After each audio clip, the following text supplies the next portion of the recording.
SpaceX's Crew Dragon space capsule has successfully returned to Earth. It splashed down off the Florida coast this morning. Earlier, about 250 miles above Africa, the capsule undocked from the International Space Station. This critical test flight paves the way for a Dragon mission carrying astronauts. NASA has relied on Russia for rides into orbit since the space shuttle fleet was retired in 2011. Manuel Bojorquez is monitoring the re-entry from the Kennedy Space Center in Florida. Manny, good morning. Good morning. The splashdown happened offshore about 275 miles east of here. Recovery ships will bring it back to Cape Canaveral. Now, the landing was the last item on the checklist for this historic week-long mission. SpaceX is trying to prove that Crew Dragon can carry astronauts into space and bring them back down to Earth safely. Liftoff.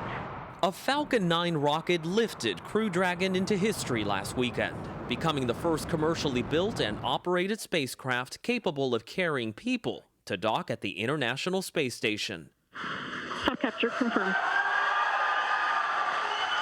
It was an exciting visit for the astronauts there. American Ann McClain spoke to CBS News yesterday from the ISS. What this is a very significant step that marks opening up of the low Earth orbit to commercial companies, not only to shuttle NASA, but perhaps other customers. The only passenger this time was a test dummy named Ripley, outfitted with sensors to measure the impact of the ride for its eventual first flyers. Dragon SpaceX for C2V2. NASA astronauts Doug Hurley and Bob Behnken. Really, this is about predicting what the vehicle is going to do and then testing it and making sure that those two things match up as you kind of go through this mission. And that's what's going to give us that confidence going forward.